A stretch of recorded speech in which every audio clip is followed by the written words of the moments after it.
Hay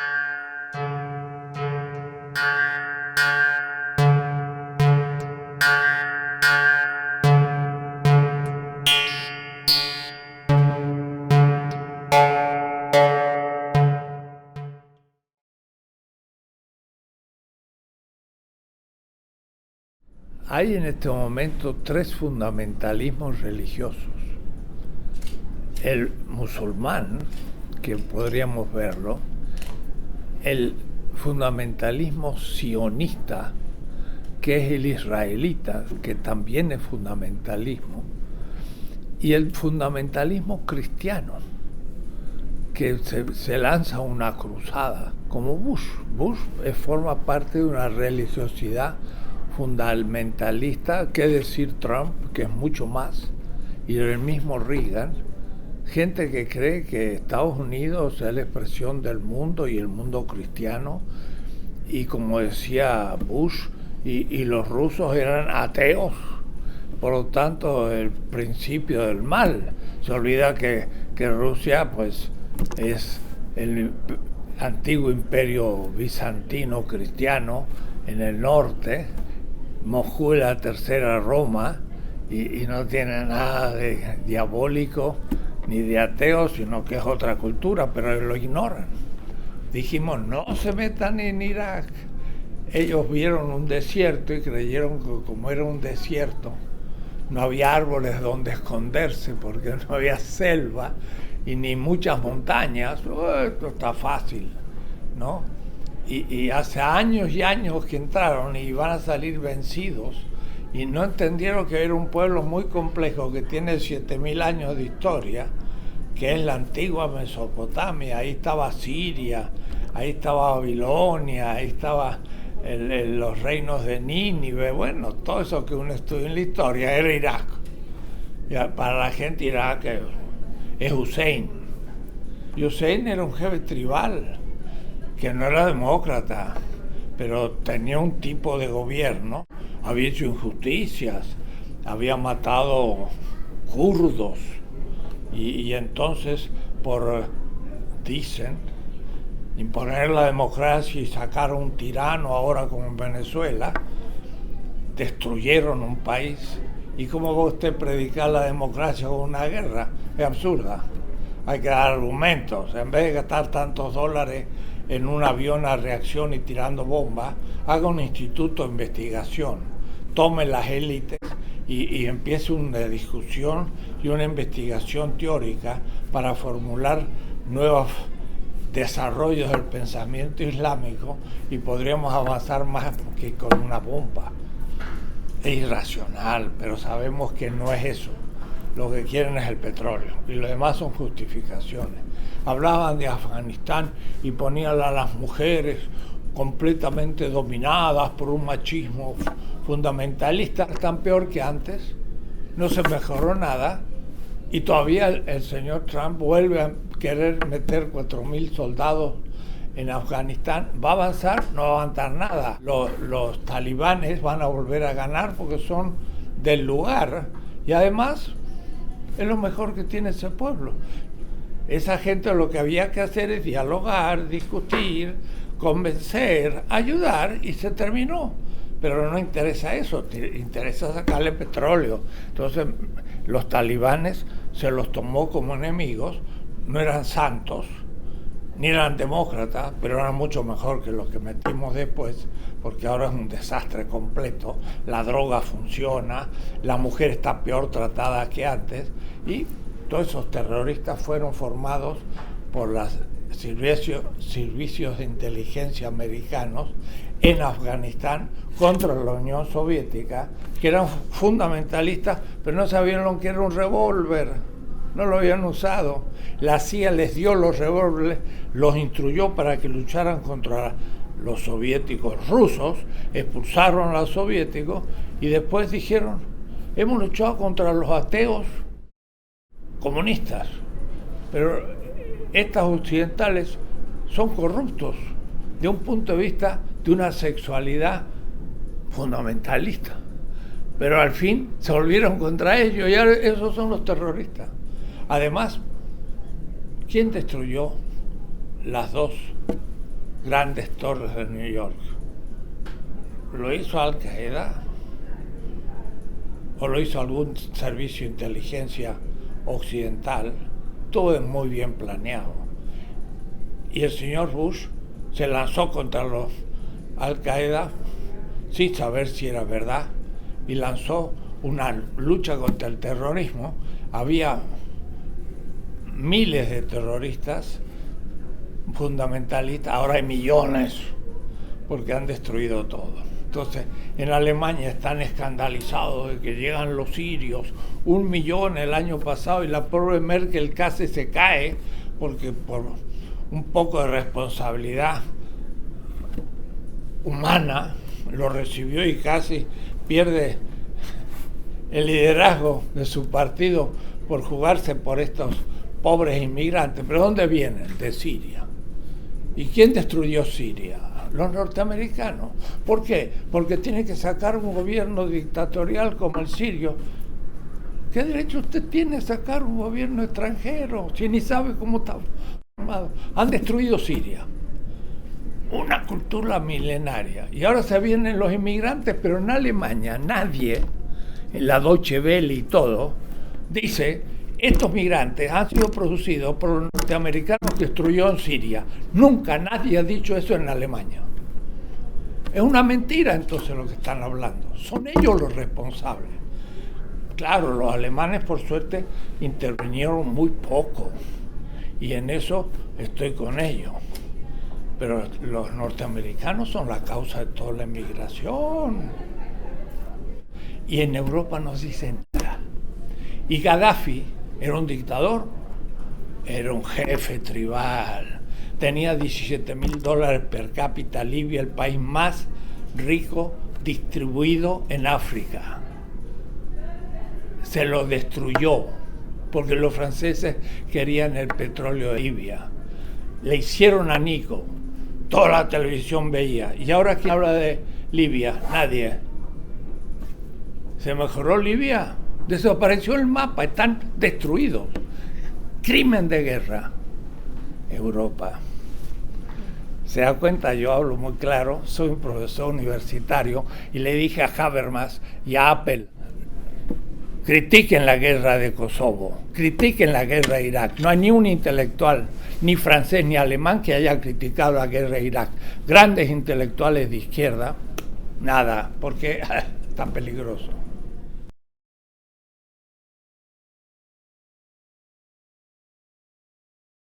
Es muy cómico. La CNN toma un vídeo de un opositor al gobierno de Maduro ante 50 micrófonos y dice: no hay libertad de prensa. No sale un micrófono. Si el gobierno casi no tiene una televisión fuerte, tiene Telesur y nada más, todo lo demás está en manos de la oposición, los diarios. Eso pasa el Globo en Brasil, pasa con Clarín en Argentina, todos los medios de comunicación lo tiene la oposición. Y dicen: no hay libertad de prensa. ¿Cómo no hay libertad? En México se matan los periodistas y en Venezuela no ha muerto ningún periodista. Pero en México es un país democrático y Venezuela es una dictadura. Maduro fue elegido y tuvo hábilmente que sortear la oposición de una Cámara de Diputados que logró la mayoría. Sí, porque por errores del gobierno, pero al mismo tiempo se murió Chávez. Eso es un avatar de la historia. Chávez hubiera seguido el proceso. Los que lo suceden no están a su nivel, tienen que aprender, pero no es un dictador. Fue elegido y está todavía en los términos. Entonces,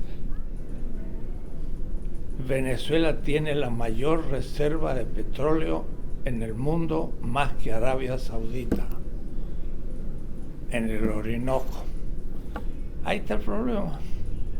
Si fuera Costa Rica, que es un país pobre y que no tiene nada, lo dejarían tranquilo, y Costa Rica es un país maravilloso, un jardín tropical, lindísimo, nadie se preocupa de Costa Rica. Venezuela es la reserva más grande de petróleo del mundo. Es fácil. Y toda la maquinaria desde hace años ha creado el fantasma de Chávez, el malo.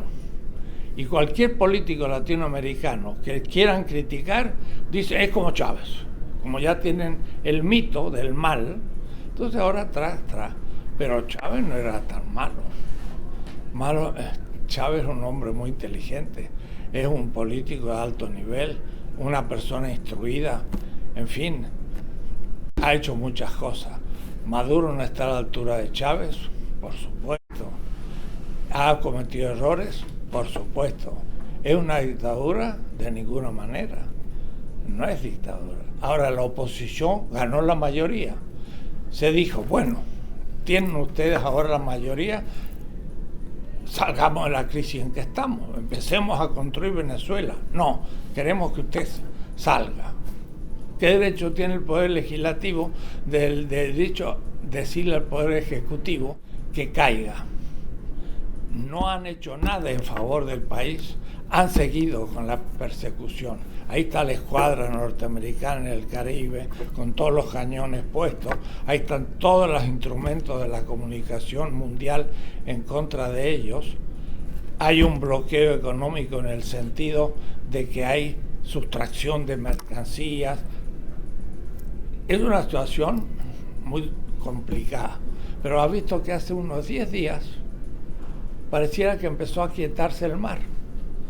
Hay como 110 muertos, pero ¿quién lo ha matado? ¿Quién ha incendiado a la gente? Gente encapuchada. ¿De dónde sale? Están siendo pagados. Y eso no es que uno lo invente, es inevitable. Y entonces es una situación muy armada. Hay que tirar abajo el gobierno popular para que surja, como en Brasil, un Temer, que ha hecho anteayer, va a privatizar Electro Brasil. El 61% de la electricidad lo produce una gran empresa del Estado, bastante barato. Lo van a privatizar y va a ser lo que pasa con Macri. Va a subir 5 veces la electricidad. Y está diciendo que va a ser más barata y va a ser mejor administrado. Se sabe que no es verdad. Entonces, si sube el nuevo gobierno en Venezuela, como pasó en el golpe contra Chávez, a las 24 horas privatizan el petróleo. Y PDVSA, que es la gran capital del país, se le va de las manos como se fue en otra época. Entonces, yo digo, no quiero hablar de bien y mal. Yo quiero decir, los venezolanos son los que tienen que resolver sus cuestiones, como Hussein debía resolución y Gaddafi la suya y los norteamericanos la suya, que se arreglan con Trump. Ya bastante problemas tienen. Y además muestran lo que es el nivel norteamericano de la política.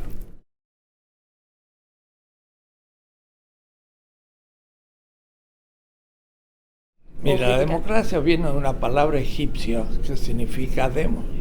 No dije Grecia, dije egipcia. Tiene como 5.000 años. Era el gobierno de una asamblea. Y en Grecia, la gran asamblea de los 500, por ejemplo, la que formaba Sócrates parte, era el demos. Pero el demos eran los hombres adultos blancos no, pero libres. No eran los bárbaros, no eran los esclavos, o es decir, era como el 5%. O es decir, que no era una aristocracia que era el 5%. Era muy poca gente los que formaban la democracia en Grecia. Pero eso después se fue avanzando y se llegó a un largo, tengo un libro de 700 páginas donde hablo de la historia de los regímenes políticos. La democracia es una estructura institucional de legitimación. El consenso de un pueblo, diría Habermas, se expresa en instituciones de legitimación. Es legítimo aquello que el consenso de un pueblo mayoritario acepta. Ahora, la democracia liberal que procede de la Revolución Francesa estuvo siempre en manos de la burguesía, nunca de la mayoría pobre, pues se las arreglaban para que esa minoría que era burguesa tuviese el dinero, pudiera hacer la propaganda y al fin hasta educar al pueblo, el cual muchas veces elige un millonario como un Trump. ¿Cómo puede ser que millones de pobres en Estados Unidos eligen a un supermillonario? Parecería contradictorio, tendrían que elegir a alguien de clase media pero tiene toda la maquinaria de la propaganda, de los medios de comunicación, entonces se distorsiona. La democracia liberal elige los gobernantes, pero la democracia no es elección solo, es también la participación de un pueblo y participa muy poco. Estados Unidos 35-37% son los que votan, los demás no les interesa nada. Aún en la Alemania hay votaciones de muy baja participación. El asunto es gobiernos legítimos que a su vez usen medios, como la elección, para tener un gobierno representativo, pero también hay que ahora complementarlo con instituciones de participación. Los noruegos tienen cosas muy avanzadas de participación. Entonces, la democracia no es elegir, la democracia es la participación de un pueblo en su propio gobierno y poder evaluar lo que se hace y poder destituir al representante cuando no cumple, algo muy complejo. Y el liberalismo no es el mejor ejemplo de la democracia. Se pueden idear otros tipos de democracia. Entonces hay muchos tipos de gobierno y la democracia no es la liberal y no es porque haya una votación que hay democracia. Da la casualidad que Chávez fue el más votado 5 veces, perdió una elección y aceptó la derrota en un plebiscito y Maduro fue elegido. Entonces es democrático eso, pero hay muchos tipos de democracia. Y no me van a decir que porque hay elecciones ya es democrático. Puede ser muy falsificado eso, porque ahora los medios de comunicación son monstruosos. México tiene toda la televisión en manos de los grupos de poder. Venezuela es infinitamente más democrática que México. Yo vivo en México. Y bueno, vamos a ver si logramos, después de 4 fraudes, lograr que el pueblo pueda elegir algo. En Argentina, el kirchnerismo hizo una ley. 30% de la televisión, radio y diarios para el capital privado. 30% para el Estado y 33% para el pueblo. El grupo Clarín se opuso a la ley, compró el sistema judicial y nunca se cumplió la ley. Eso era democracia. Repartir los medios de comunicación. Todos los medios están en manos de un grupo. Eso es democracia. El Globo en Brasil, Televisa en Argentina, CNN en todas partes. Democracia, sí, pero real, no ficticia.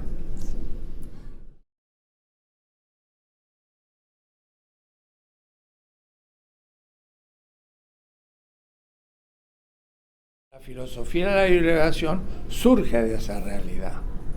Es decir, yo soy un pensador, soy un filósofo, tengo una formación europea muy alemana, mucho Heidegger, Husserl, Hegel, Kant, pero también tengo formación francesa, Levinas y mucha otra gente, pero después de venir a Europa 10 años, 2 doctorados y todo, llegué a América Latina y me puse a pensar América Latina. Y la verdad es que somos colonia, desde el siglo XIX, neocolonia. No decidimos las cosas, deciden por nosotros. Chile vende cobre y México vende petróleo. Ni siquiera industrializa su petróleo. Yo digo, vender petróleo en bruto hay que ser muy bruto. Y México tiene grandes técnicos y muy buenas universidades, pero vende el petróleo en bruto y después compra gasolina que produce Estados Unidos y les cuesta 5 veces más. ¿Por qué? Porque es una traición consciente del propio gobierno contra el país. Cárdenas, que fue nacionalista, expropió el petróleo, las minas, los ferrocarriles y le dio la posibilidad a la burguesía mexicana de tener un mercado y desarrollarse. Pero después empezaron a entregar todo y se privatizó todo por un neoliberalismo impulsado por las grandes universidades norteamericanas, Harvard, Yale, Princeton, que enseñaron cómo hacer economía para empobrecer nuestros países. Y entonces vendemos toda la materia prima en bruto, ellos la industrializan y lo venden más cara, y entonces no hay desarrollo. Somos países ricos en la pobreza y por la traición de las élites en el poder. Y el pueblo sufre, y cada vez en algunos países más pobres, en otros igual. México aumentó la línea de la pobreza de Amartya Sen 5% en el gobierno de Calderón, y sigue aumentando. Más pobres en México, 55%. Evo Morales partió con 27% de pobres y va por 13%. Y multiplicó 10 veces el presupuesto nacional. Evo Morales, no más que cobrando más la extracción del gas y ahora del litio y distribuyendo más, fundó el Estado boliviano, y la gente ha mejorado muchísimo por un gobierno responsable, democrático, patriota. Nuestros gobiernos son antipatriotas porque son minorías corrompidas por el imperio y las transnacionales. Se está probando Overbrecht, que ha corrompido a todo el mundo. En las élites políticas reciben dólares y la ponen en su cuenta a Estados Unidos, porque no la van a poner en pesos o en reales porque se les desvaloriza. Entonces, para que no se desvalorice, el banco presta y corrompe al político o al burgués transnacional, y este de inmediato pone su dinero en el mismo banco de vuelta. O decir que el banco no perdió ningún dinero, pero ahora el pueblo es el que tiene que pagar hasta que decenios los intereses de un crédito que lo usó un grupo corrupto. Eso pasa ahora con Macri, que es un señor que tiene cuentas en Panamá, lo reconoce y no se puede hacer nada. Eso sí que es inmoral porque se sabe, pero nadie puede decir nada porque tiene el Poder Judicial que ya lo compró, también corrompido. Es muy, muy, muy tremendo. Entonces, la filosofía de liberación tiene categoría para analizar todas estas cosas. No lo puedo hacer aquí filosóficamente. Heidegger diría ser en el mundo, in der Welt sein, es el mundo cotidiano, pero no es el mundo solo. Lo que pasa es que ese mundo tiene gente oprimida y que es excluido del sistema. Y entonces decía Parménides, el ser es, el no ser no es. El ser es griego, el no ser son los bárbaros. El ser es Europa, Estados Unidos, blanco, el no ser es el negro africano, el indígena, el mundo colonial. Y eso es como una cosa explotable. Entonces yo puedo usar la más alta metafísica, los grandes pensadores, y empezar a aplicarlo y decir, estamos siendo víctimas de una situación mundial injusta. Eso no es ético. Y hay una ética que critica eso. Y tenemos que levantarnos contra eso, y eso es liberarnos, para ser humanos como los demás. No necesitamos matar a nadie. La violencia no es el medio. Ellos deben dejar de ser violentos. La conquista de América fue violenta, no los indios. La guerra de Irak fue violenta, no los iraquíes. Y después tanto sufrir, los pobres jóvenes patológicamente confundidos, con un odio infinito porque han visto destruir su casa, han matado a sus hermanos, en los palestinos de Israel, en Siria, en Afganistán, en Libia, hasta se inmolan para matar a los otros. Es una cadena de odio. ¿Quién lo hizo? Los que tiraron las bombas, el señor Bush. Y él, pues, tranquilo, jugando al golf. El señor Kissinger decidió hacer el golpe de Estado en Chile. Y Pinochet aceptó la propuesta del Departamento de Estado y tiró abajo a Allende y murió. Pero Pinochet es un dictador y el señor Kissinger es un geopolítico honorable que se pavonea por New York.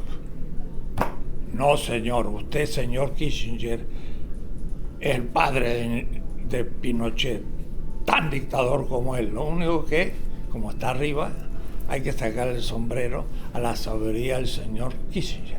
Mi libro, que se llama Filosofía de la Liberación, dice así: desde Heráclito, von Clausewitz y Kissinger, la guerra es el origen de todo, pero los dominadores son los dominados. Y entonces Heráclito era un filósofo griego y Kissinger es actual. La misma lógica.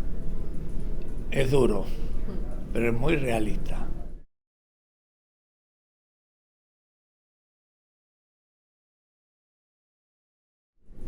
Europa es eurocéntrica sin saberlo. Y nuestras élites son eurocéntricas también sin saberlo. Ayer mismo yo hablaba. Todos estudiamos la historia, y aún los que están tomando las fotos hoy. La antigüedad, la Edad Media, la Edad Moderna. Todos estudiamos la historia así. ¿Desde cuándo? 2 siglos. ¿Quién lo inventó? Los románticos alemanes. Novalis, Schlegel, Schiller. Estos inventaron una historia mundial donde Europa es el centro y el fin de la historia universal. Hegel. Todos dicen eso. Todos los europeos, todos los norteamericanos, todas nuestras élites latinoamericanas, pero no solo. Lo piensan los africanos, lo piensan los asiáticos. Yo en un público de 500 personas en la India pregunté quién tiene otra visión de la historia y todos dicen antigüedad, Edad Media y Edad Moderna. Y eso liquida a los indios porque los indios quedan ahí mal situados y los latinoamericanos no existimos en esa división. No estamos ni en la antigüedad ni en la Edad Media y en la Edad Moderna nos conquistaron. Es decir, la conquista puso a los indígenas en la historia universal. Un pequeño ejemplo de lo que es fabricación de una historia eurocéntrica de la que nadie tiene conciencia, pero es falsa. La historia no es así, mucho más complicada. Y entonces eso es lo que yo hago, desarmar todo eso. Y eso llamamos descolonización mental, epistemológica, científica. Y claro, se pega a la gente un susto cuando se da cuenta de la realidad. Y las élites nuestras son todas eurocéntricas. Y entonces es muy difícil la situación. Pero la historia está cambiando. Y ahí está Evo Morales, después de 500 años, un indígena presidente. Es un hecho mundial. Es muy importante. No le dan importancia los que no se dan cuenta, pero eso es el fin de la modernidad. Y los pobres venezolanos defienden su petróleo. México lo está privatizando. Entonces México es un buen país, Venezuela es un pésimo país. ¿Se entiende? Hay pocas categorías para entender estas cosas.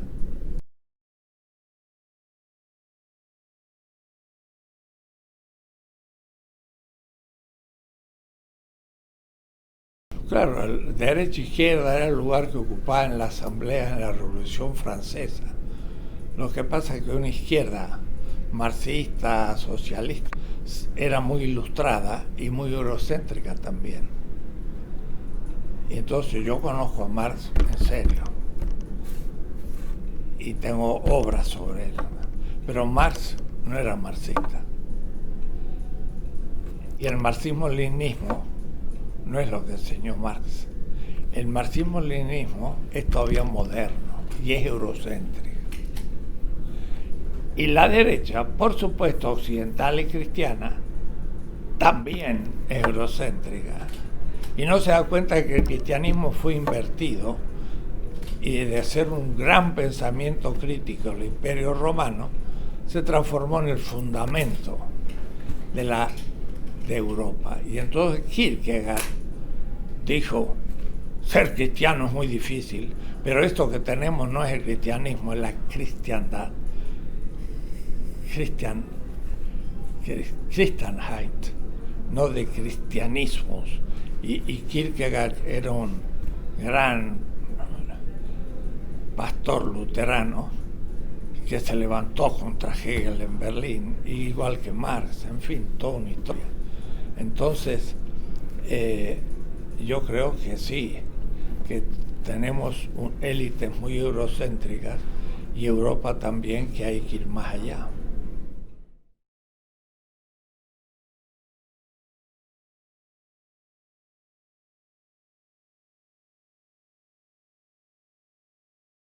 Nosotros creemos que un mapuche tiene un mundo irracional, bárbaro, primitivo.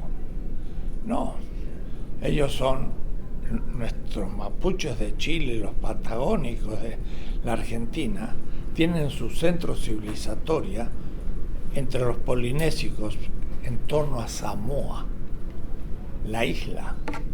Y en la parte occidental llegan a Nueva Zelanda y Australia, y aquí llegan con los mapuches. Es una gran cultura del Océano Pacífico Sur. Todos nuestros pueblos indígenas son el extremo oriente del extremo oriente que pasaron por Bering. Entonces, toda su manera de ver el mundo, que es humano, que es una cosmovisión ordenada, donde tiene sentido todo: la vida, la muerte, el matrimonio, la existencia, la bondad, la maldad, la belleza. Todo eso se lo puede explicar un sabio indígena maya, azteca, quiché, tupi y un mapuche. Son mundos racionales, míticos. Pero los mitos, decía Paul Ricoeur en la Sorbona, son narrativas racionales en base a símbolos. Entonces un médico puede decir, señora, su esposo se murió, y le pone una firma. Es el objeto de la ciencia. Sé que murió científicamente. Entonces la señora le pregunta, doctor, está bien, ¿cuál es el sentido de la muerte? Y el médico dice, no, mire señor, yo soy médico, estudié medicina y soy profesor de medicina. Sobre el sentido de la muerte no me dieron ningún curso. El sentido de la muerte es la sabiduría. Si usted le pregunta a un mapuche cuál es el sentido de la muerte, le va a dar un sentido. Y usted va a decir, es falso. No es falso. Le dio el sentido y vive gracias a eso y vive feliz. El pobre médico ya es un infeliz porque ni sabe el sentido de la muerte, ni de la vida, ni del matrimonio, ni del bien, ni del mal. Es un científico no sabio. Entonces, los indígenas no destruyan la naturaleza. La civilización moderna está destruyendo las condiciones de posibilidad de la vida ecológicamente. Es más irracional que una tribu indígena. Y mire, el señor Trump, presidente de la República, dice que la Tierra nos está calentando. Ni eso acepta. Y se está calentando no porque se calienta por el sol, le estamos calentando por una civilización irracional. Y entonces estamos topándonos con una agonía de la modernidad, un límite absoluto. Si seguimos en este camino, va a desaparecer el Homo sapiens. Y esos indígenas podrían vivir 100.000 años más, porque trabajan con la naturaleza de otra manera, la respetan. Y no digo yo que vamos a volver a eso, pero tenemos mucho que aprender. Y entonces hay que agradecer que existen, porque son tipos de vida que pueden permitirnos corregir al camino suicida que estamos siguiendo. Por eso Walter Benjamin, un gran pensador alemán, dice hay que poner freno. ¿Cómo freno? Sí, el tren se va al abismo, hay que frenar. Pero quien me ayuda a frenar es ese mundo que no aspira a ser más rico, pero que aspira a mantener siendo feliz. Y no necesita muchas cosas el ser humano para ser feliz, pero nosotros queremos más, más, más, y al fin somos infelices porque no conseguimos esa mayor cantidad de cosas. Y entonces somos todos histéricos y estamos todos con la tensión de una civilización que no cumple el destino humano. Entonces tenemos que cuidar esas, no como en un museo, sino permitirles que sigan viviendo, ayudarlos para que sigan y aprendiendo una actitud de respeto a la naturaleza, un sentido comunitario. Pero eso, vuelvo a decir, no es volver atrás, pero es desmitificar a la modernidad.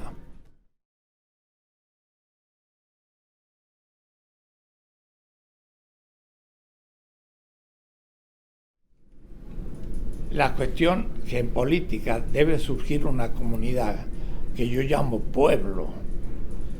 Es un pueblo el que debe retomar el ser el actor colectivo. Pero ese pueblo, dice Gramsci, un pensador italiano de izquierda, pero heterodoxo, dice, es el bloque social de los oprimidos. No es una clase, pero también son clases, pero también son marginales. Pueden ser indígenas y pueden ser un movimiento feminista, ecologista, antirracista. Toda esa gente que tiene conciencia de que hay necesidades no cumplidas, que se organiza y lucha por mayor justicia, están separados, dice. Bueno, ¿cómo unirlos? Bueno, ese es el tema de Boaventura de Costa Santos, que dice, hay que dialogar. Pero para dialogar hay que traducir el interés de cada grupo. La feminista dice, no, la oposición fundamental es el machismo que cosifica a la mujer. Y viene el obrero y dice, no, es lo principal, es el capitalismo que explota y crea la pobreza. Y viene un afro, dice, no, si a todos lo clasifican por la raza y hay que luchar para que la raza blanca, ¿no? Y empieza el diálogo. Y entonces de pronto el que decía la contradicción obrero-capital es la fundamental, dice, pero la mujer es la peor pagada. Entonces la feminista también tiene razón.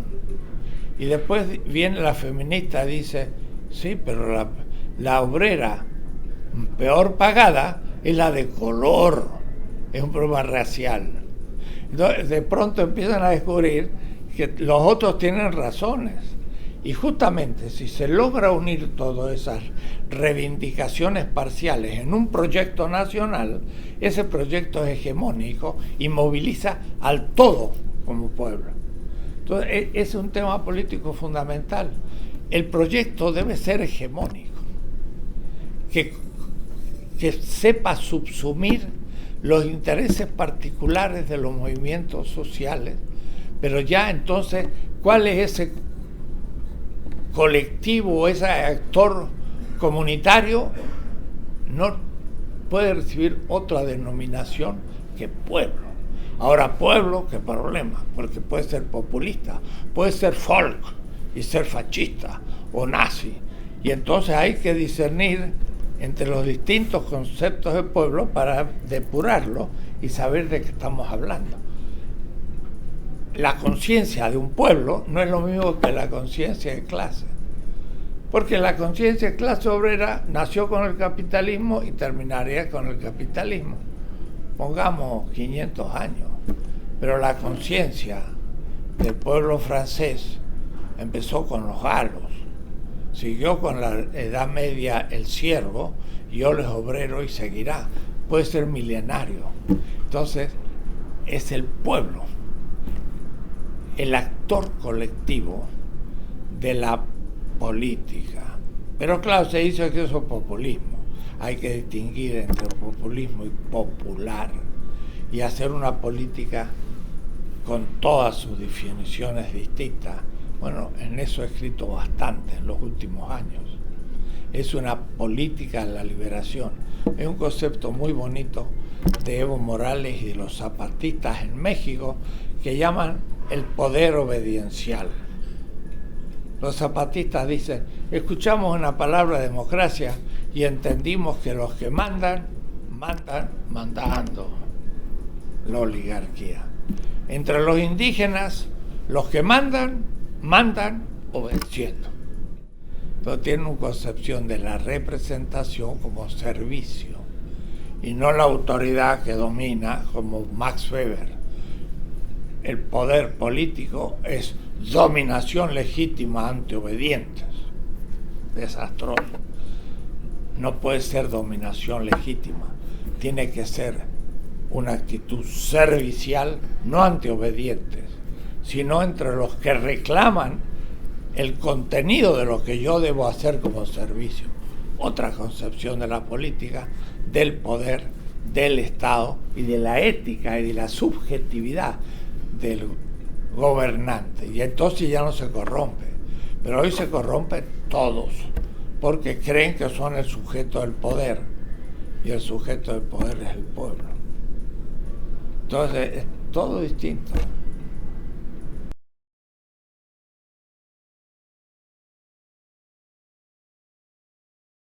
Una crítica al posmodernismo europeo, a Lyotard, a Rorty, a Bátimo, a todos esos pensadores europeos que porque son contra la modernidad se creen más allá de la modernidad, pero sin darse cuenta están en Europa, piensan desde Europa y no piensan lo que se piensa fuera de Europa.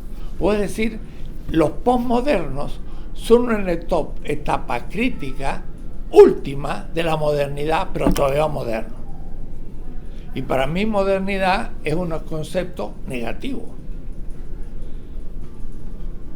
no positivo. En cambio, hoy está surgiendo desde lo despreciado por la modernidad, aquello que no es explotable y por eso que si desaparece, no importa. La lengua mapuche, o la cultura mapuche, o la sabiduría china, o hindú, o los mitos africanos, o la economía de igualdad tupi-guaraní que dio origen a las reducciones jesuíticas, tipos de política, de economía, de literatura, de religión, de sabiduría, que la modernidad declara atrasada, bárbara. Cuando yo tomo eso en serio y lo descubro su valor, voy a la historia para repensarlo y tomo conciencia. Eso es lo que está pasando en toda la China, por supuesto, con Mao y la revolución cultural a través de un marxismo eurocéntrico, destruyeron todo el pasado, porque la revolución con Mao era el comienzo y todo lo demás era burgués. No, si no había habido burguesía en China, y ahora están recuperando el pasado, están haciendo 400 grandes museos en todas las regiones de China, quieren saber lo que fueron y se lo habían olvidado por el colonialismo mental. Y entonces los árabes están recuperando su antigua cultura, que era enorme porque la filosofía moderna viene del mundo árabe. Fue de Grecia a Bizancio, a Bagdad, al Cairo, a Fez, a Toledo y llegó a París con Tomás de Aquino. Todo eso es árabe. Y la matemática llegó de Bagdad, el número arábigo son nuestros números. Y el álgebra es un capítulo de la matemática, no, es un matemático árabe. Y los árabes creían que la Tierra era el centro, no, creían que el Sol 4 siglos antes que Europa y que Galileo y que Copérnico. Los europeos estaban atrasados, subdesarrollados y periféricos. La China y la India era el centro de la cultura mundial, de la tecnología y del comercio, casi hasta el 1800. Inventaron el papel, la imprenta, papel moneda, la brújula, la pólvora, todo. Y hasta empezaron la revolución industrial antes que los ingleses. Entonces, estos mundos periféricos están recuperando la autovalorización de lo propio. Y entonces es necesario ahora un diálogo sur-sur, donde volvamos a discutir lo que somos, pero también un diálogo con la modernidad, porque el fundamentalismo árabe, por ejemplo, quiere negar toda la modernidad. No se puede. Hay que saber escoger qué es lo que vale para la cultura propia y no que me lo impongan. Entonces, no es un fatalismo ni un fundamentalismo, es una visión racional, histórica, de recuperación de lo propio y de escoger de la modernidad lo mejor e ir hacia un mundo nuevo, que no es postmoderno, todavía moderno, sino que es una nueva edad del mundo. Durará 1 o 2 siglos. Será como la Edad Media y la Edad Moderna. Y no serán muchas modernidades, será otro tipo de cultura. Será una cultura que, si no hemos desaparecido, será ecológica, pero no será capitalista. Porque el capitalismo funciona según el aumento de la tasa de ganancia y por eso produce y elige la tecnología mortal. El problema de la ecología no es la tecnología, es el capital, que elige la mejor tecnología para bajar el valor del producto o el precio, aunque sea mortal. Pero no puedo elegir una tecnología cara porque me lleva mucho tiempo y en la competencia me liquida. Entonces, Marx plantea el tema ecológico. La competencia exige a corto plazo usar la tecnología, aunque sea antiecológica.